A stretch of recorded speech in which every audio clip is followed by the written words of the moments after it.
ಶ್ರೀ ಗುರುಭ್ಯೋ ನಮಃ. ಶ್ರೀಮನ್ಮಹಾಗಣಾಧಿಪತಯೇ ನಮಃ. ವೈಕುಂಠ ಏಕಾದಶಿಯ ಈ ಒಂದು ಪುಣ್ಯಮಯವಾದಂತಹ ಸಂದರ್ಭದಲ್ಲಿ ಜಗದೊಡೆಯನಾಗಿರ್ತಕ್ಕಂಥ ವಿಷ್ಣು ಪರಮಾತ್ಮನ ಅನಂತವಾದ ಲೀಲೆಗಳನ್ನು ನಾವು ಇವತ್ತಿನ ದಿವಸ ಸ್ಮರಣೆಯನ್ನು ಮಾಡ್ತಾ ಇರಬೇಕು. ಸದಾವಕಾಲ ಓಂ ನಮೋ ನಾರಾಯಣ ಅಥವಾ ಓಂ ನಮೋ ಭಗವತಿ ಅಂತಕ್ಕಂಥ ಮಂತ್ರಗಳನ್ನು ಅಂತರಂಗದೊಳಗೆ ಜಪ ಮಾಡ್ಕೊಂತನ ನಾವೆಲ್ಲ ನಮ್ಮ ಕಾರ್ಯಗಳನ್ನು ಮಾಡ್ತಾ ಇದ್ರೆ ಅನಂತವಾದ ಕೃಪೆಯನ್ನು ಆ ಜಗದೊಡೆಯನಾಗಿರ್ತಕ್ಕಂಥ ವಿಷ್ಣು ಪರಮಾತ್ಮ ಮಾಡುವುದರೊಳಗೆ ಸಂದೇಹನ ಇಲ್ಲ ಅಂತಕ್ಕಂಥ ಮಾತನ್ನು ಹೇಳ್ತಾ, ಇವತ್ತಿನ ಒಂದು ದಿವಸ ಬಹಳ ಸುಂದರವಾದ ಒಂದು ಪದ್ಯವನ್ನು ನಾವು ನೀವೆಲ್ಲರೂ ಯಥಾಮತಿಗೆ ತೋಚಿಸಿದಷ್ಟು ವಿವೇಚನೆಯನ್ನು ಮಾಡೋಣ. ದೇವ ಬಂದ ನಮ್ಮ ಸ್ವಾಮಿ ಬಂದಾನೋ, ದೇವರ ದೇವ ಶಿರೋಮಣಿ ಬಂದಾನೋ. ಅದಕ್ಕೆ ದೇವರು ಅಂತ ಯಾರಿಗೆ ಕರಿತೀವಂತಂದ್ರೆ ಯಾರು ನಮ್ಮನ್ನು ರಕ್ಷಣೆ ಮಾಡ್ತಕ್ಕಂಥ ಜವಾಬ್ದಾರಿಯನ್ನು ಹೊತ್ಕೊಂಡಿರ್ತಾರಲ್ಲ ಅವರಿಗೆ ದೇವರು ಅಂತ ಕರಿತೀವಿ. ಆ ದೇವರ ಒಂದು ನಮ್ಮನ್ನು ರಕ್ಷಣೆ ಮಾಡಬೇಕಂತಂದ್ರೆ ನಾವು ಆ ದೇವರಿಗೆ ಏನಾಗಿರಬೇಕು ಅಂದ್ರೆ ಮೊದಲಿಗೆ ಮಕ್ಕಳಾಗಲಿಕ್ಕೆ ಪ್ರಯತ್ನ ಮಾಡಬೇಕು. ಮಕ್ಕಳಾದಾಗ ಮಾತ್ರ ಆ ಒಂದು ತಂದೆಯ ಸ್ಥಾನದೊಳಗೆ, ತಂದೆ ತಾಯಿಗಳ ಸ್ಥಾನದೊಳಗೆ ನಿಂತು ಆ ಭಗವಂತ ನಮ್ಮನ್ನು ಏನು ಮಾಡ್ತಾನಂದ್ರೆ ರಕ್ಷಣೆ ಮಾಡ್ತಾನ. ಯಾರ್ಯಾರನ್ನ ಭಗವಂತ ರಕ್ಷಣೆ ಮಾಡ್ಯಾನ ಅನ್ನೋದಕ್ಕೆ ಈ ಒಂದು ಪದ್ಯದೊಳಗೆ ಬಹಳ ಸುಂದರವಾಗಿ ಬರೆದಿದ್ದಾರೆ.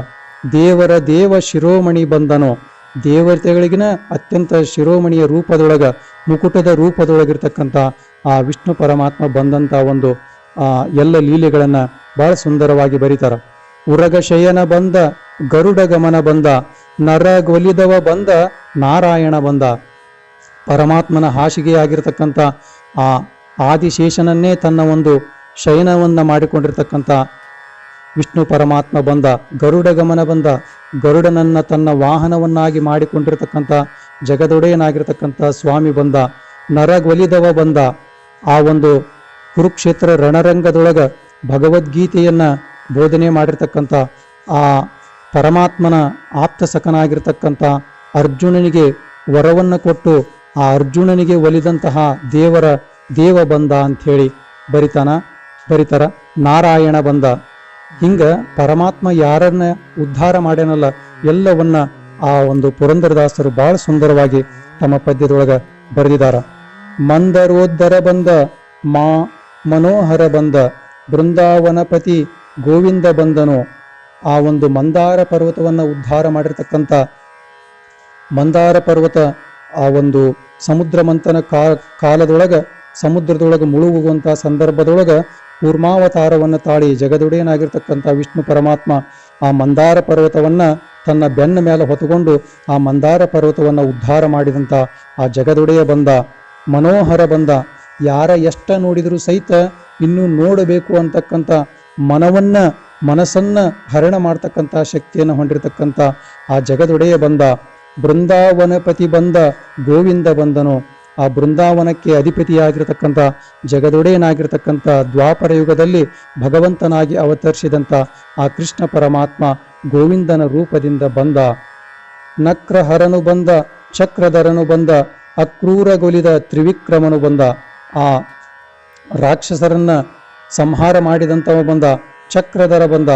ಪರಮಾತ್ಮ ಕೊಟ್ಟಂಥ ಚಕ್ರವನ್ನ ತನ್ನ ಒಂದು ಆಯುಧವನ್ನಾಗಿ ಇಟ್ಟುಕೊಂಡಿರ್ತಕ್ಕಂಥ ಆ ಚಕ್ರವನ್ನ ತನ್ನ ಒಂದು ಆಯುಧವನ್ನಾಗಿ ತೆಗೆದುಕೊಂಡಿರ್ತಕ್ಕಂಥ ಪರಮಾತ್ಮ ಬಂದ. ಅಕ್ರೂರಗೊಲಿದವ ಬಂದ. ಆ ಕಂಸನ ಒಂದು ಮಂತ್ರಿಯಾಗಿರ್ತಕ್ಕಂಥ ಅಕ್ರೂರ ಮಹಾವಿಷ್ಣು ಭಕ್ತ ಮಹಾಕೃಷ್ಣ ಆಗಿದ್ದಂತಹ ಆ ಅಕ್ರೂರನಿಗೆ ಒಲಿದು ವರವನ್ನ ಕೊಟ್ಟಿರ್ತಕ್ಕಂಥ ಆ ಜಗದೊಡೆಯನಾಗಿರ್ತಕ್ಕಂಥ ಸ್ವಾಮಿ ಬಂದ. ತ್ರಿವಿಕ್ರಮ ಬಂದ. ಆ ಮೂರು ಪಾದದಲ್ಲಿ ಇಡೀ ಆ ಬಲಿಯ ಒಂದು ಎಲ್ಲ ಭೂಮಿಯನ್ನ ತನ್ನ ಒಂದು ಸ್ವಂತ ಮಾಡಿಕೊಂಡಿರ್ತಕ್ಕಂಥ ತ್ರಿವಿಕ್ರಮ ಮೂರ್ತಿಯಾಗಿರ್ತಕ್ಕಂಥ ನಾರಾಯಣ ಮತ್ತೆ ನಮ್ಮ ಒಂದು ಭೂಲೋಕಕ್ಕೆ ಬಂದ ಅಂತಕ್ಕಂಥದ್ದನ್ನು ಬರೀತಾರ.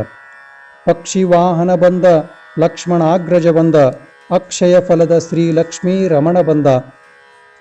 ಪಕ್ಷಿ ವಾಹನನಾಗಿರ್ತಕ್ಕಂಥ ಗರುಡ ಗಮನನಾಗಿರ್ತಕ್ಕಂಥ ವಿಷ್ಣು ಪರಮಾತ್ಮ ಮತ್ತಿಯಲ್ಲಿ ಆ ಒಂದು ತ್ರೇತಾಯುಗದೊಳಗೆ ಲಕ್ಷ್ಮಣನ ಒಂದು ಅಣ್ಣನಾಗಿ ಜನ್ಮವನ್ನು ತಾಳಿರ್ತಕ್ಕಂಥ ಆ ಶ್ರೀರಾಮಚಂದ್ರನ ರೂಪದೊಳಗೆ ಬಂದು ಆ ಜಗತ್ತನ್ನು ಉದ್ಧಾರ ಮಾಡಿರ್ತಕ್ಕಂಥ ಸ್ವಾಮಿ, ಆ ಜಗತ್ತನ್ನು ಉದ್ಧಾರ ಮಾಡಿರ್ತಕ್ಕಂಥ ಸ್ವಾಮಿಯ ರೂಪದೊಳಗೆ ಆ ಪರಮಾತ್ಮ ಬಂದಿದ್ದ.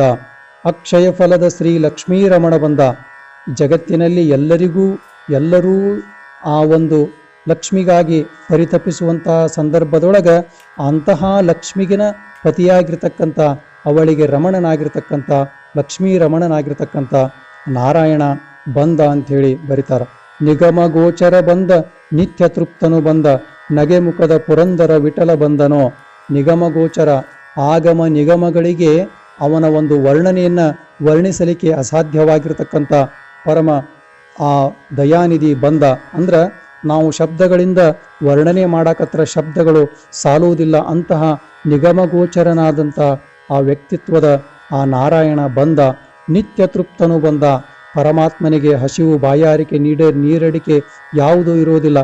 ಪರಮಾತ್ಮ ಅಂತಂದ್ರೆ ಅವ ಯಾವಾಗಲೂ ಸಹಿತ ನಿತ್ಯ ತೃಪ್ತನಾಗಿರ್ತಕ್ಕಂಥ ಆ ಪರಮ ದಯಾನಿಧಿ ಬಂದ.